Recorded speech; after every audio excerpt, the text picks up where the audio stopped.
cup at a time. Tea time. So be sure to grab your tea, grab a seat, and tune in to Miss Liz. Tea time. Making a difference. One cup at a time. Tea time, yeah. Tea time.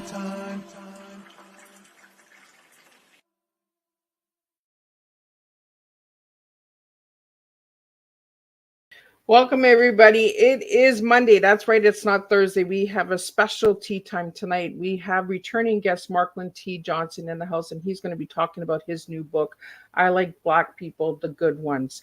It is an amazing book. I read it this afternoon, and we're going to get really deep into it. We're going to really break it apart today. We're going to see all the different chapters and all of that as well. And we're going to get some updates from Marklyn since he's been on Tea Time because he's a returning guest. So if you haven't subscribed to Miss Liz's YouTube channel, run over there, ring that little doorbell and subscribe to Miss Liz's YouTube. You can watch these Tea Times at any time in your home, at work, driving, at a family picnic. You can listen to these Tea Times whenever you're ready to. So disclaimer for Miss Liz's Tea Time live shows. Miss Liz myself is going live using StreamYard. Before leaving a comment, please grant StreamYard permission to see your name at StreamYard.com. Please be advised the content brought forward for any Tea Time show hosted by myself, Miss Liz, is always brought forth in good faith. However, may bring forth dialogues and opinions that are not representative of my platform. The facts and information are perceived to be accurate at the given time of airing. All Tea Time guests and audience participants are responsible for using their good judgment in taking any action that may relate to the discussion. The content brought forward may include discussions for some where they may be emotionally at risk. It is significant to know that this show is engaging in discussion forums only to offer and inspire awareness and connection, and is not providing therapeutical advice. If you have any questions about the disclaimer panelist discussion, you may freely contact me, Miss Liz, through my email at bookingmissliz@gmail.com. Moving forward, should you choose to voluntarily participate in tonight's show in any aspect, I myself, Miss Liz, welcomes you. And should you decide that the show is not made for you at this time, I respect those wishes and we'll see you at a later date for a later show. And again, all Tea Time shows are done on Thursday, 3 p.m. and 7 p.m. Eastern Standard Time. Unless you see a Tea Time on Monday and Tuesday, it's a rescheduled Tea Time or a surprise Tea Time or a special Tea Time like we're doing tonight. So a little bit on Marklyn, and then I'm going to get Marklyn in here, and we're going to spill about this amazing book that he wrote, because it really opened my eyes up and it made me step back. And being a grandma of a Black grandson, it really made me open my eyes to a lot of things that I need to improve as well. So we'll get into that a little bit. Marklyn T. Johnson was born and raised in central New Jersey and is a graduate of the Connecticut School of Broadcasting. Marklyn has worked in production industries for over 20 years, speaking everywhere from school, churches, and other live events. Growing up, Marklyn's idolized many different men, including Dr. Martin Luther King Jr., Michael Jackson, Eddie Murphy, Michael Jordan, and Tupac Shakur. I hope I'm saying it right. I'll get him to say it. All of these figures inspired Marklyn to follow his dreams, embrace his passions, and speak his mind. By far, however, Marklyn's greatest idol was his father, Willie. Marklyn's father was a very strict man due to his own struggles in life that many men of color, African Americans, must unfortunately deal with. When he looked back on his life, Marklyn regrets ignoring the life lessons his father taught him. However, when he thinks about the man he became today, the way he tells it like it is, the way he tries to lift others up, and his willingness to help others, he is reminded that he is a walking example of his father's teaching. For Marklyn's full bio, you can go over to Miss Liz's Facebook page. I want to get Marklyn in here, and I really want to get this conversation going. So again, grab your tea, grab your coffee. If you have any comments or questions, put them in the section. If you'd like to DM Miss Liz privately, you can do that, and I'll get those out to Marklyn as well. So let me get Marklyn in here, and we'll have a good old tea. And tonight's tea, we're doing truth and empathic and accountable. So let me get Marklyn in here. Welcome, Marklyn. What up? What up? It's so good to be back here. How you doing? I am good. My tongue is a little twisted more than usual because I'm starting to have a little bit of issues with my speech and that. But you know, we talked about that before we went live, right? Life, the roller coaster, up and down. So I want to get into this, Marklyn, with you, but I want to take people back if they haven't seen the first show with you. So let us know a little bit on who you were as a little guy and who you are now. Oh, wow. Marklyn T. Johnson, Marklyn Mr. Direct Johnson. So no longer use the T. The T is for training. The T is for terrible. The T is for truth.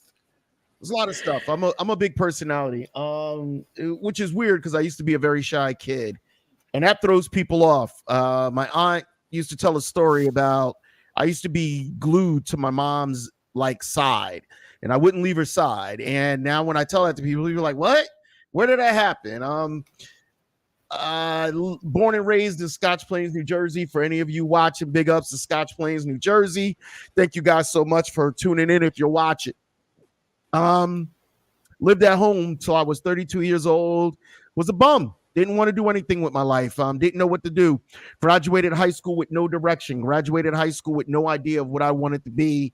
And then finally I went to computer school because computers ain't going nowhere. So what else are you going to do? Then from there, I ended up moving to Minnesota. And I will tell you, if you're lost in life, if you don't know what's going on, change your atmosphere. You'll figure it out, because what's instinctual will always take place. And I'm a Jersey boy, 32 years. So when I moved to Minnesota in 2005, I wasn't better than anybody else, but at 32, you're kind of ingrained in who you are personality wise, which is why they tell people they should leave at an early age, because you could figure out more so where you fit in at an early age. But once you're in your 30s, you're kind of set in stone who you are. And then you got to kind of morph and change. And it's never too late, but sometimes the struggle is a little bit harder than you want it to be. So thank God I moved. And when I was there, I discovered my love of wanting to be on stage and use my voice for something different. And it's one of the things I do. I'm a comic. I'm a stand-up comic. I go on stages and I make people laugh. And another thing I do is I motivational speak. And it's funny I'm doing this. I just had a story about something that happened in a school, which pertains to my book. So we'll talk about it a little bit later. But when you figure out who you are later on in life, and who I am right now is not who I was 5 years ago. It's not who I was 10 years ago. I'm still on the evolution of a journey trying to figure out who I am and what I'm meant to be. But I'm getting there, and I kind of know I kind of know where I'm going. Thank God for small blessings. Well, and Marklyn, before we get into the book that you just released, because this is a new book, you also have a couple of previous books that we talked about the first time you were on the show. So do you want to talk a little bit about those, and then we'll jump into your new book? Sure, I'll do that because I happen to have them here because I'm a shameless plug guy. The first book I ever wrote right here is called Lessons from a Shit Talker. It was a motivational book. Basically, what I have to do to follow my dreams, what do I have to do in order to become the man that I want to be, in order to become who I'm looking forward to being, the process, the grind, the hustle, which I'm still doing to this day. So this book is not just like, hey, I did it. This book is an ongoing storytelling about what you do, the process, the things you go through. One of the chapters that stand out to me is goals. Go out and learn something. And that's what people don't realize. Like sometimes people are so scared to learn a new, they want to do something, but they don't want to learn the skill set that goes along with it. I'm self-taught when it comes to video production. Everything that you see everybody doing, it's turnkey. Everybody now has turnkey stuff. I taught myself how to do video. I taught myself how to create podcasts.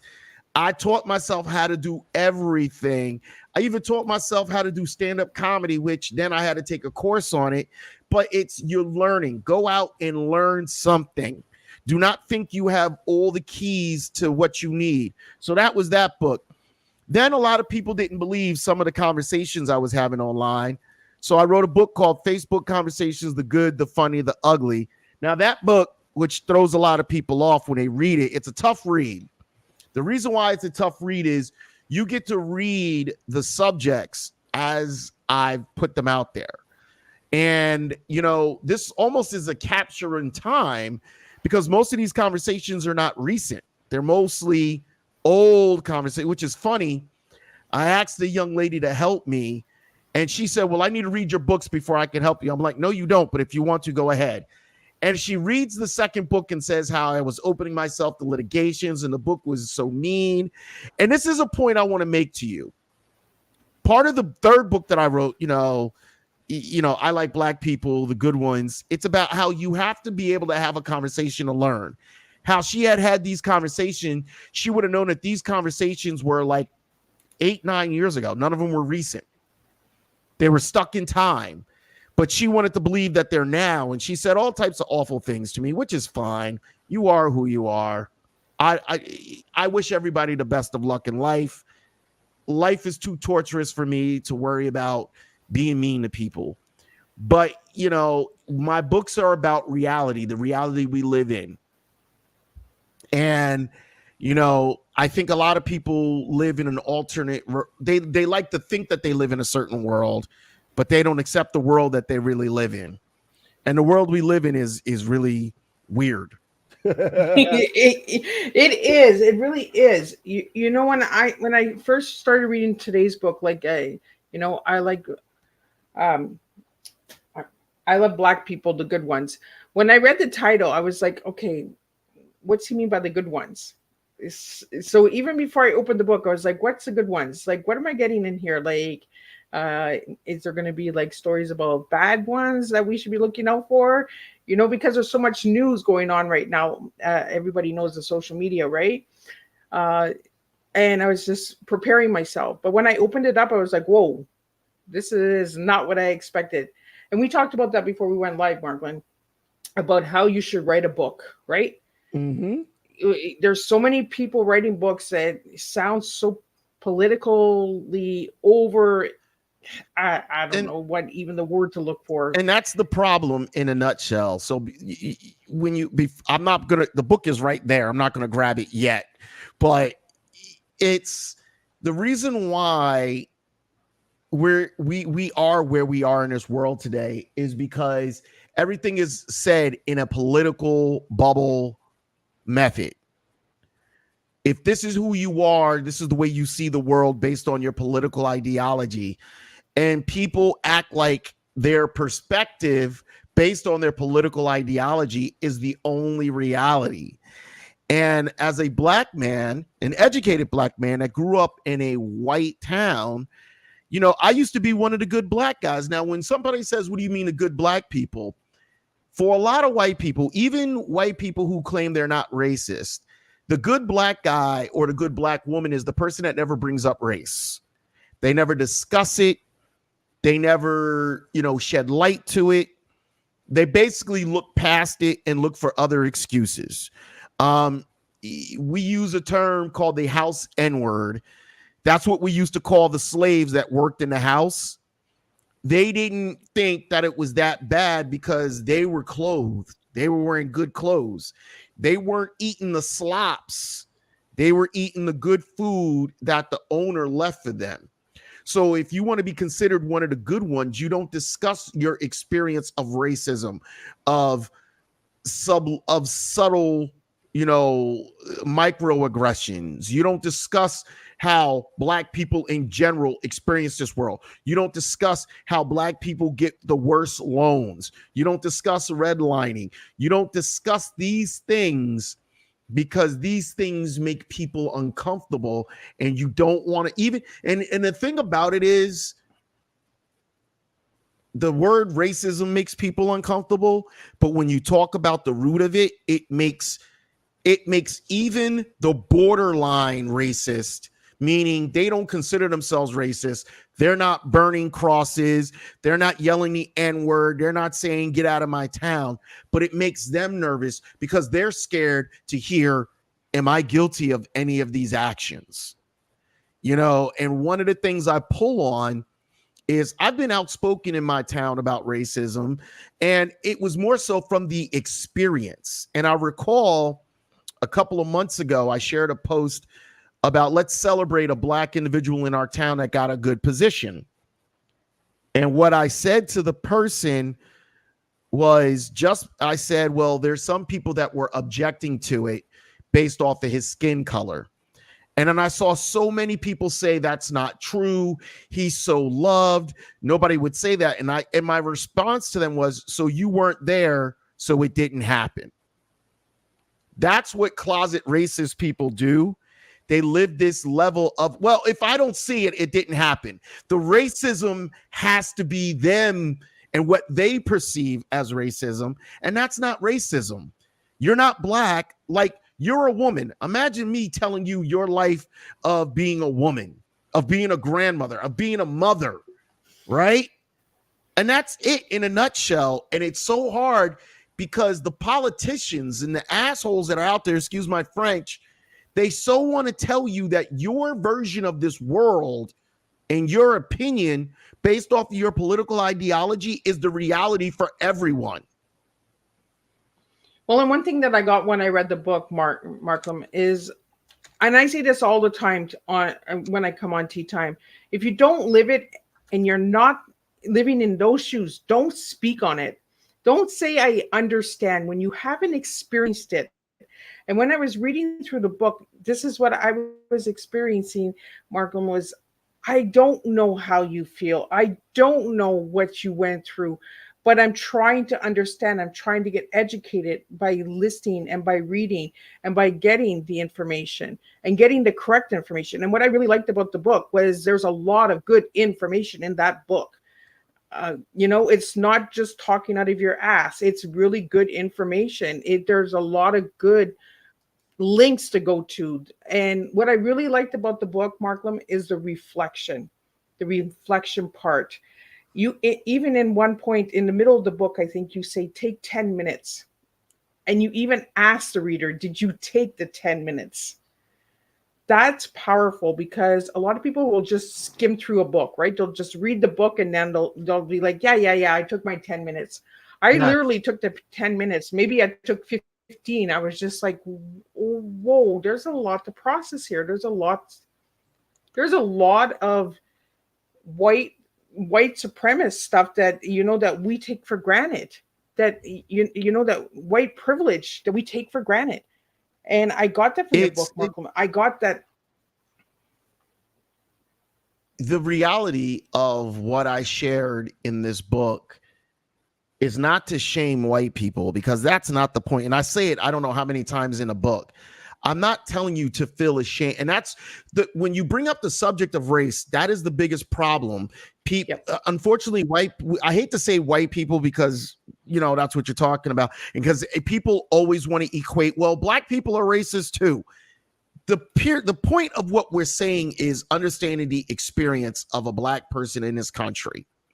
Yep. But by using the experience of a black person in this country, imagine how an Asian person, a Chinese person, an Indian person, a person from another country, imagine how they feel when they come here and they feel to be otherized versus one of. And, one of the things I mentioned in the book is how some people want to hate black people worse than the white people that are already here, because it's like, hey, you might not like me, but we both don't like them. And I don't like them more than you don't like them. So you really should be bonding with me because we both have the same common enemy, which is bullshit on its face. By discussing the racism in general, what we do is we start to experience and discuss our stereotypes. We start to understand where we think of things. For instance, this new thing about DEI, didn't earn it. They keep acting like they're taking some crackhead off the street and giving them a job. For years, if you guys remember back in the 80s and to the mid 90s, we used to hear about all these guys whose credentials were bullshit. Right?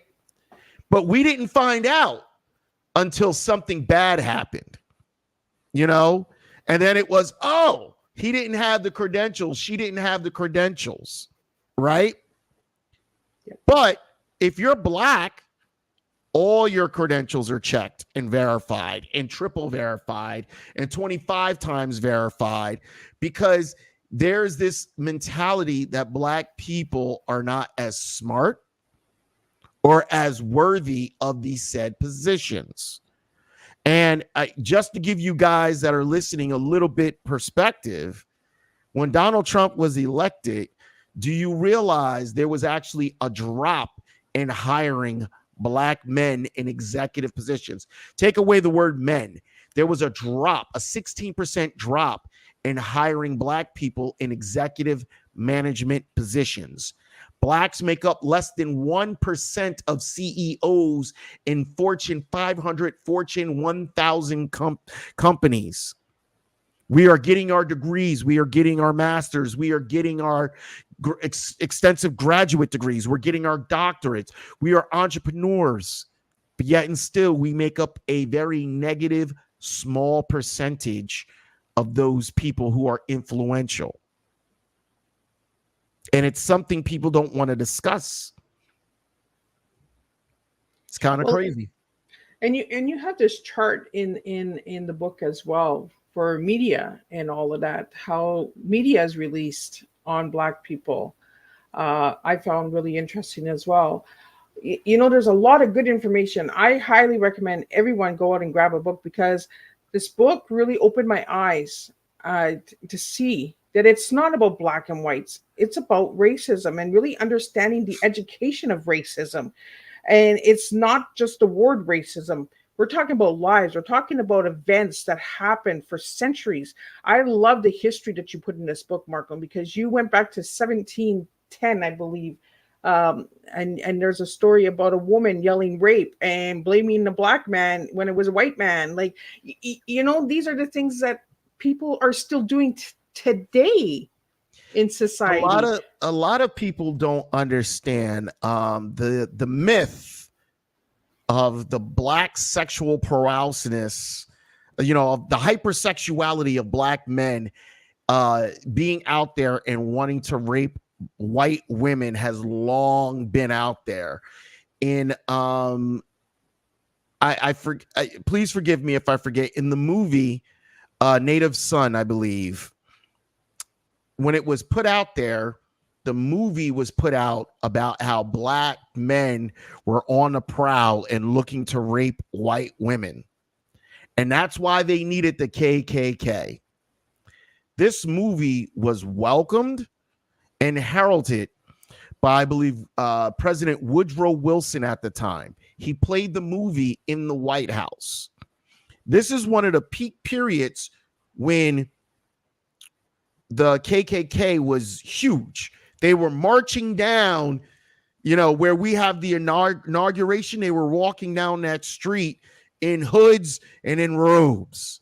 They were holding positions of authority in Congress, in the Senate, everywhere, the House of Representatives. It was okay. And people today say, oh, well, that was years ago. That's not today. Bullshit. These people were raising kids. They were raising grandkids. Racism is like a precious heirloom. You know that precious heirloom, that locket that your grandmother left you, and you hold on to it and you shine it up every time you need to, because you want people to know this is what your parents left you. This is what your grandmother left you. That for a lot of people, racism is a legacy. My dad was hated people, so I'm going to hate people. They just find different ways of saying it. And one of the things that we don't discuss about racism is how the Black male voice is one of the most hated voices ever. And people say it's not true, but think about every Black person that talks about racism and how people besmirch who they are character-wise. Donald Trump goes on national TV and says some of the most disgusting things. Imagine if he was imagine if Obama was saying the things that Trump did. Imagine if Obama was divorced 2 times. Imagine if Obama was bankrupt 6 times. Imagine if Obama was on tape saying, grab him by the P word. Imagine if Obama was guilty of paying hush money, which between me and you, I think this case against him right now is bullshit. I'm going to be honest with you. He paid a hooker hush money. He's a rich, powerful guy. What did you think he was going to do? Right? It's a bullshit case on its face.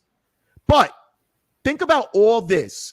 And if you're a racist watching this, if Obama was Trump and had the same resume, be honest, would you vote for Obama? And if you tell yourself you would, if he was saying make America great again, you're lying to yourself because you don't want to appear to be racist.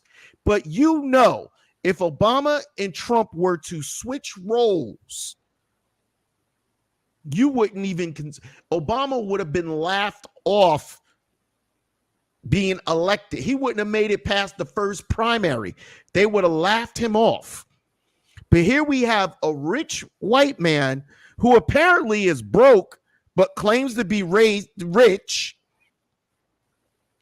says the most god-awful things about anyone that's not white. What does he say about immigrants? Why don't we have more people coming from the good countries? Every one of them is white. He's on record saying, who would you rather have, the black president or the white president that got you 1.7 billion off? How about just you're the president that got 1.7 billion off? But he intentionally put in black and white. Why? Because he knows a good amount of his voters are racist as hell. And just because they don't say, I know when a guy's racist. Some black people know a person's racist and they'll shake their hand and they'll be friendly with them. I can't do it.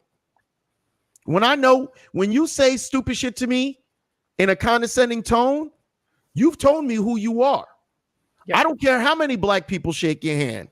You told me who you are by our interaction. And as far as I'm concerned, we don't need to speak. And if it's the thing about being black is we're not allowed to be proud of who we are. We have to be very humble, very, congenial, very like unaggressive, like we got to be very like like our personality can't be very forthright, because who are we to be forthright? Who are we to stand up for what we believe in? Well, and there's a part in the book, Marklyn, that really stood out to me where you put, I don't think that I'm smarter. I am a smart man. That statement right in there, you know what I mean? It's, why are we telling black people who they should be or how they should be or what level they're going to be? What gave us the right? That's where I got really upset, because the truth was in the book. And you got to really read the book. And I read the PDF file. I ordered the book. That's how much I believe in this book, Marklyn, because you have a lot of good facts in that book that a lot of schools should be having. A lot of students should be reading this book. So let's get into the student schools, because the school systems, I read a lot about the school systems in this book, and I was just like, absolutely. Well, here's the issue. So schools were built around white supremacy. If people don't want to believe it, they can look at it twice, but they don't. If you look at most of the facts I shared, you'll never find those in school history books. Now, if somebody takes an African-American history book, you might find some of those facts, but I did that intentionally. Is it that black people can't come together as a community and rise? No, it's that every time we come together as a community and rise, we were bombed the hell out, because the white natives that lived locally couldn't accept the fact that a black community was taking care of itself and didn't need them and was doing better than them. That's how crazy it is. Just because we were living and thriving and being successful, there are cities that are underwater because the government wanted to get rid of the evidence. So they would flood entire towns after they burned them down. Why? How many of the stories are about a black man supposedly raped a white woman?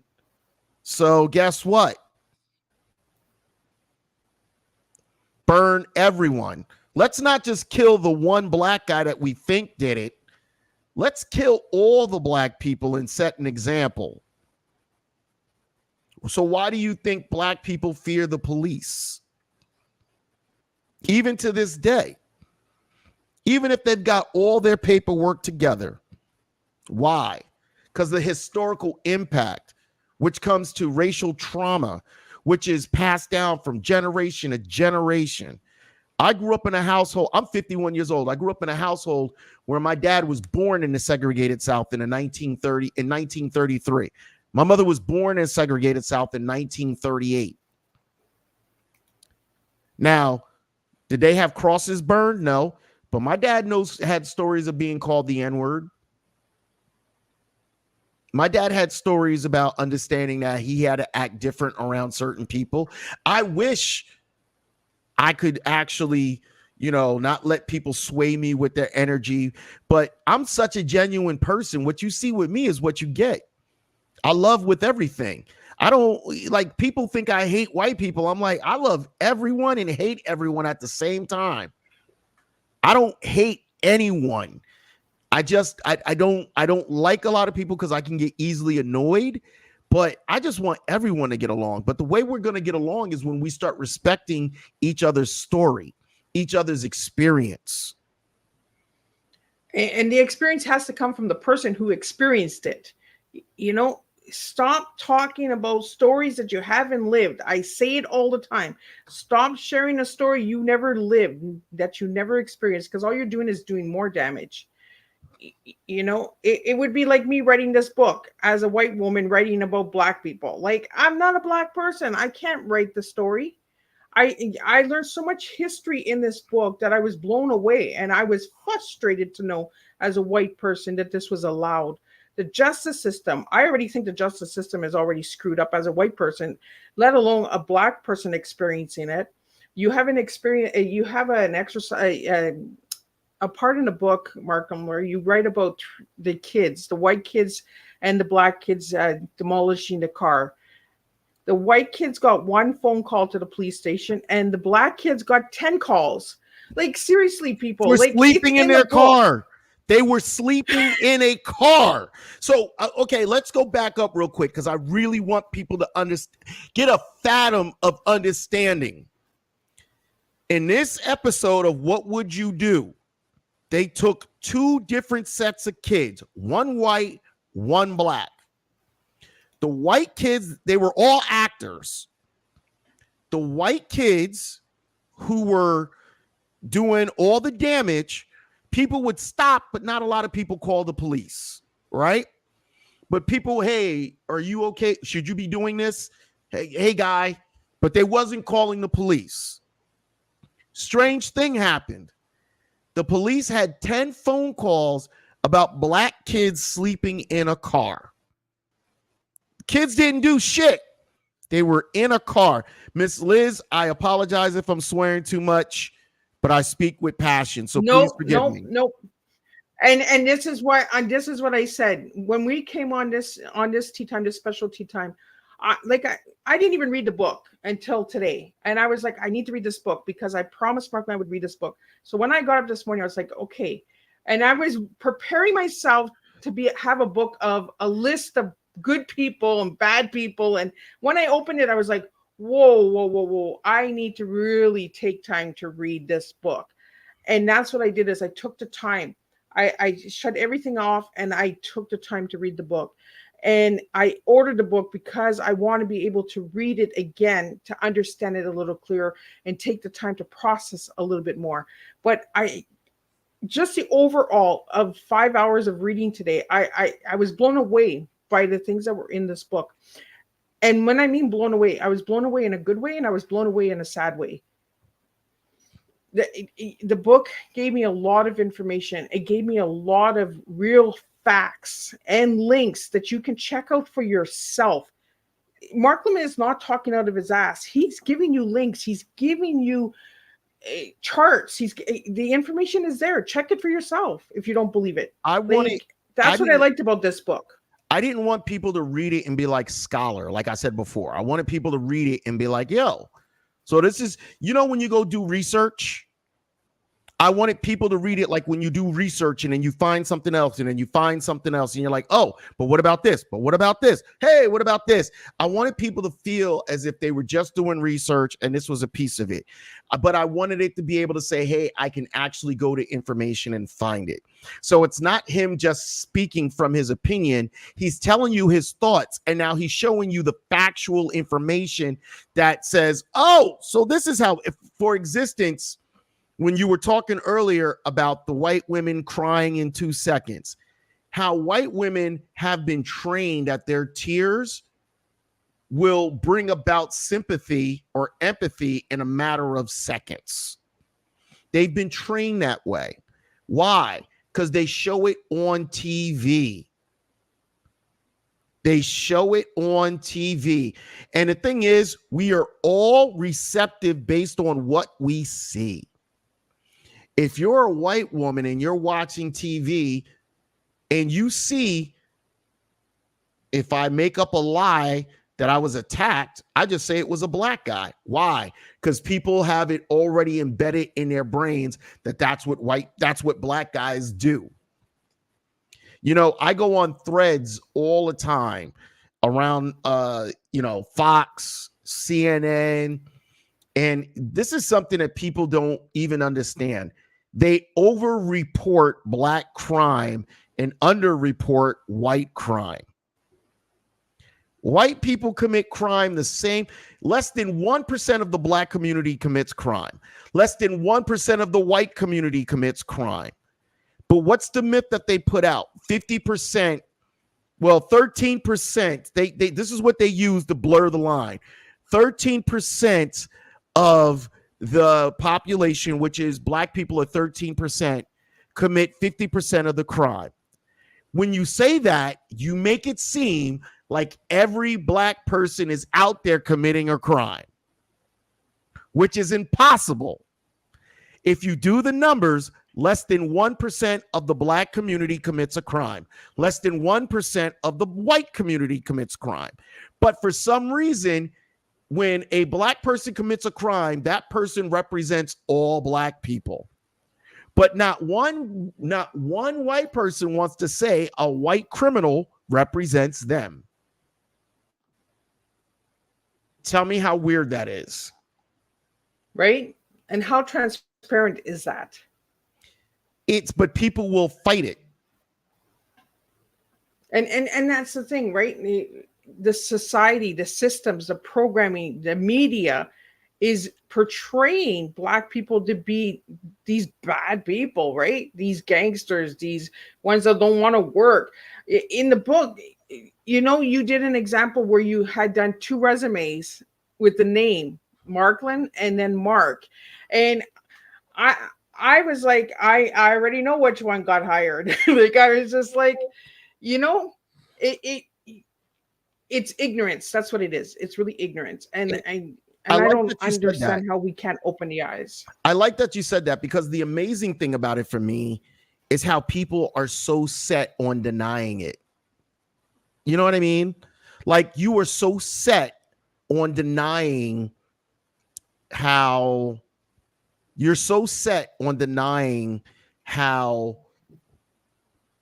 people experience this world, that when someone's telling you this is what they're experiencing, your brain just shuts down.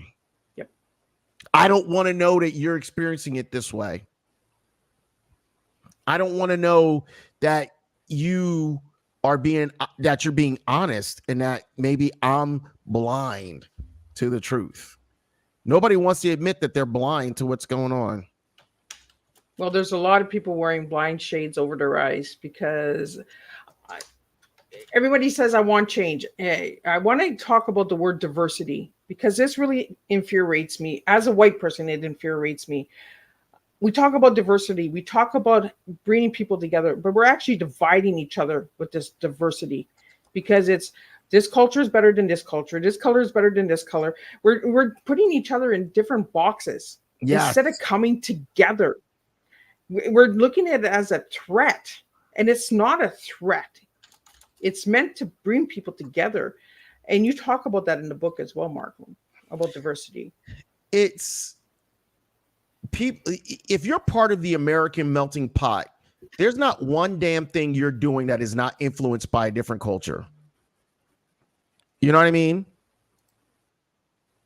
And the problem that we have with that is that people act like the American culture is what it is by itself. You know, if you like hot dogs, you didn't get that from America. You got that from Germany, which it's really not German.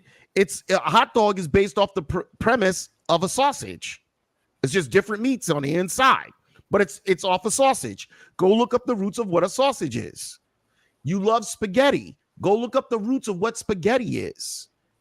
You know, there was a post on TikTok the other day about a white woman who said she was upset about Beyonce and said black people can't be country. Black people are not country. And she said, you might be picking, but you weren't picking. Your grandparents were picking, right? Yeah. Not understanding that most of the country music came from the banjo, which was created by black Africans when they came here. The instruments that Africans created, the blues and all this stuff that, you know, we sang. You know, you love our culture, but you hate us.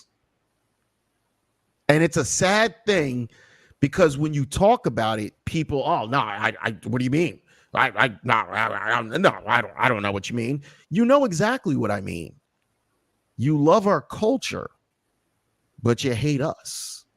Well, maybe you should just stop talking about, you know, being black. And it's, you know, one thing that will always piss me off is how me talking about racism makes me an angry black man. Why can't I be angry? You get to be angry because you don't think this country's yours anymore. Why can't I be angry? Because I see an injustice. Why can't I be angry? Because I see that I got to work 20 times as hard to do the same thing. Now, am I angry? You know what I'm angry about? I'm angry that it's hard for me to find a job. I'm angry that I'm not financially stable because of choices I made. Yeah, I'm angry because I don't have a girlfriend, and every now and then I'd like to have a girlfriend. You know what I mean? Like that's not anger. That could be upset. But the reality is angry. I don't walk around angry. I walk around upset and bothered that why are we hating people for arbitrary things that shouldn't matter? I don't dislike somebody because they're white or Asian. I dislike somebody because they don't like me. And I've gotten to the point that I know people don't like me because I'm an outspoken black male. And a lot of people don't like outspoken black men. They don't, just like they don't like outspoken women. How dare you as a woman ever speak up?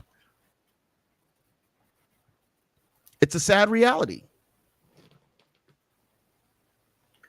Well, and you mentioned in the book Candace Owens. Candace Owens, yes.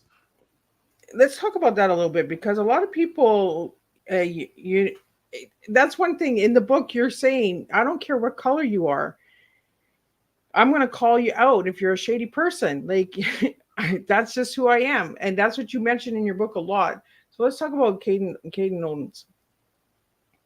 So here's the thing with Candace Owens. Candace Owens is what we call a grifter. A grifter basically just sees an opportunity to make money, right? If you're an outspoken black individual, you want to make money, you got to ride the coattails of the Republican Party. You know why? Because the Republican Party as a whole, you know, Lyndon Baines Johnson said a very poignant thing years ago.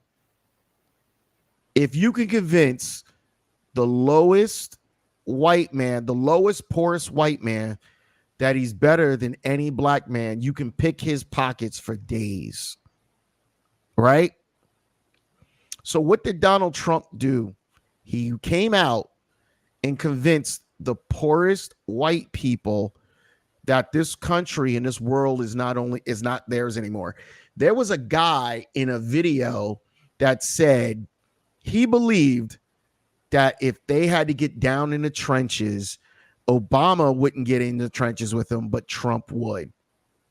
Wow. Trump, who shits on a 14,000 carat toilet bowl. He believes Donald Trump would get his hands dirty with him. Why? Because Donald Trump spoke his level of hate that he could relate to. So much so he excused it. If you listen to his exact words when he first announced he was running for president in 2016, Mexican is not sending its best people. It's sending their thieves, right? He didn't say some of them. Listen to the words. People love to use the, like, oh, what he meant. Not what he meant. Let's go by what he said, because that's what you do to us when we say things. You hold us accountable for these words. And if I say I meant, the first words they go back to is, no, but this is what you said. Look, it's right here. He said Mexico is not sending its finest people. It's sending its drug dealers. It's sending its rapists. It's sending its worst people. He even said recently that they're emptying their mental institutions and sending them forward. Donald Trump doesn't give two shits as long as he can make you think the worst of people of color are crossing that border. People talk about fentanyl coming in from Mexico. No, most fentanyl's coming in from China. People don't talk about the drugs that are being flown in because people are worried about the border. Most of those people coming from the border are very good people looking to change their lives, because of the American dream. Because in America, if you dream it, you can do it.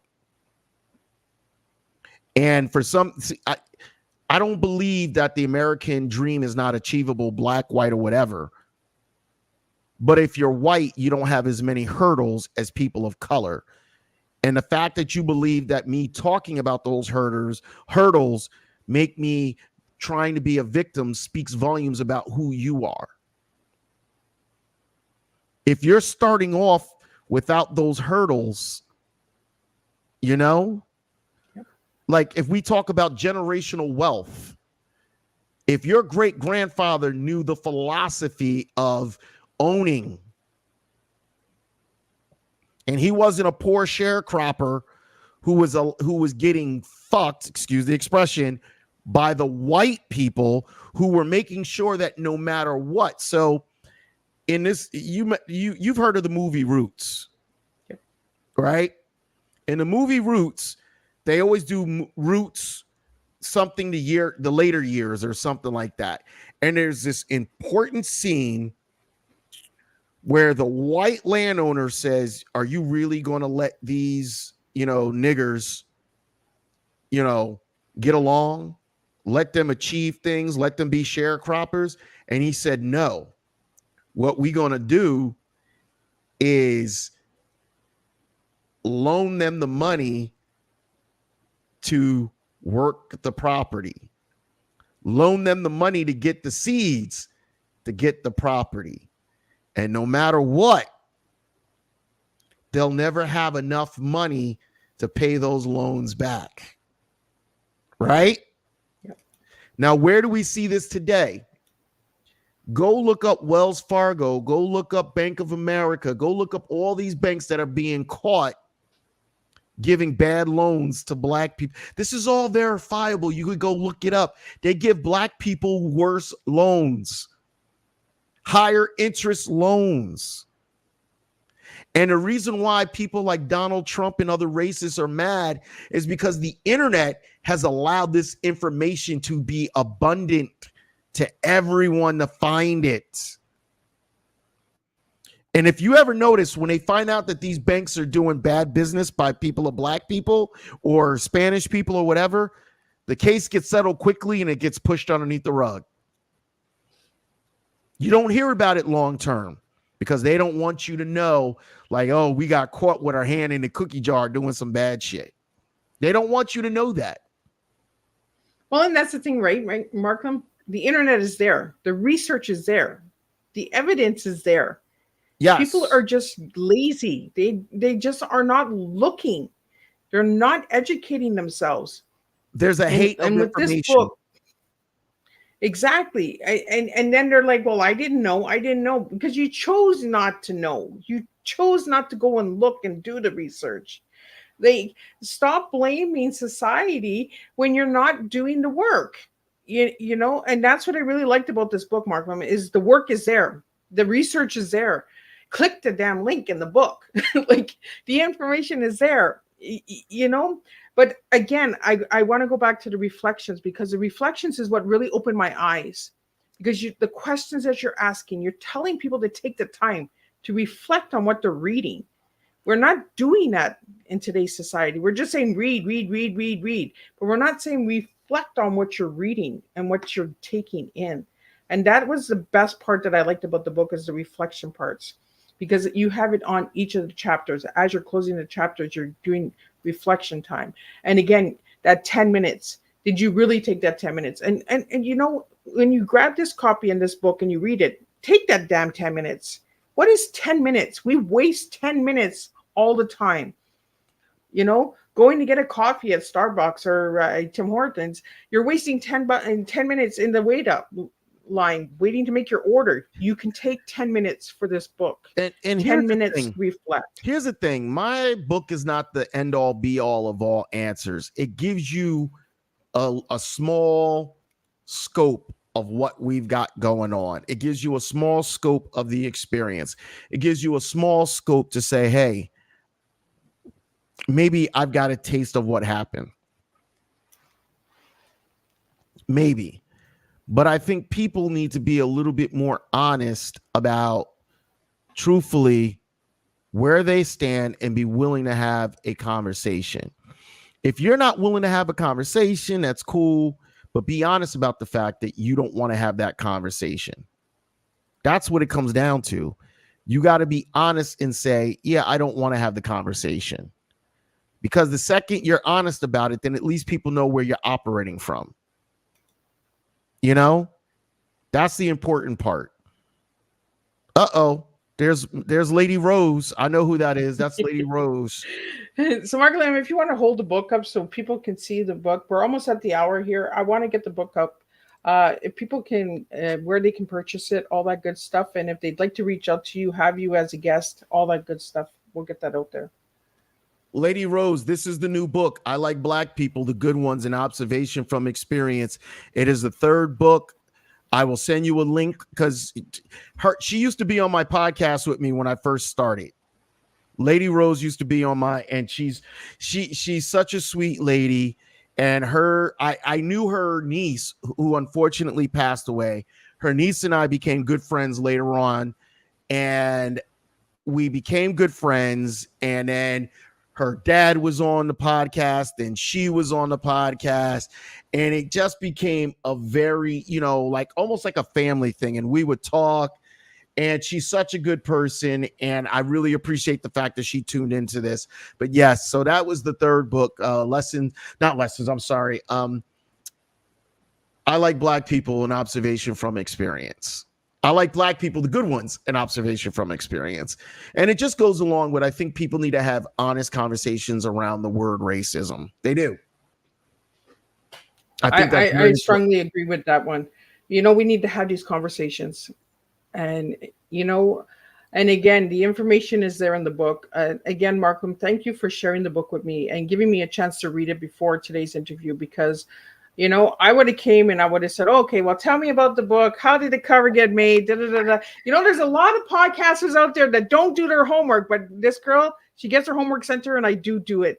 And, I want to read the book again, because there's a lot of stuff that I want to read a second time, because I want to take it in. I want to reflect on it. Thank you. And I'm not just saying that because Marklyn's my guest. I'm saying that because this book is really, really an eye-opening. It really opened my eyes to a lot of things. I think if you really, really care about the conversation around racism, I think if you really, really want to see a change, my book can offer a glimpse of reality of it. The reflection questions are meant because if you just read it and you just go to the next chapter, you're not taking in the information that was there that previous chapter. So by putting these reflection questions in, they're like, hey, time out. Now let's think about the stuff that you just read and really put some thought into it. That's what's important. Thinking about it. It's easy to sit in a room and hear, okay, I have stereotypes that I think. Okay, cool. But what if you actually think about why you think those stereotypes? And what purpose did those stereotypes serve you to think that way? Because when you realize that your stereotype serves you no purpose, maybe you'll be a little bit better. Well, and I think, reading this book gives people that time to really look and see if they can change themselves. As a grandma, like I said before the show started, I'm a grandma of a Black young man. And as I was reading this, I was like, my grandson is struggling with this, and I would never know what he's going through because I'm white. And it's not about Black and whites. It's the ignorance that's there, the blindness that's there. Again, Marklyn, thank you for letting me read the book because it really opened my eyes to things that I was, oh, well, it ain't that hard for you guys. Like sometimes, you say things and then you're like, oh, shoot, can't be saying that because I never lived it. Sometimes you just got to zip the mouth because and reflect and really take a look. What's important to me when God calls me home is that I left an impact on somebody.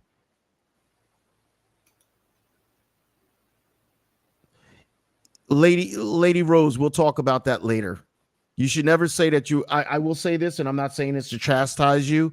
You should never say you're colorblind, because the reality is we all see people's colors. We do.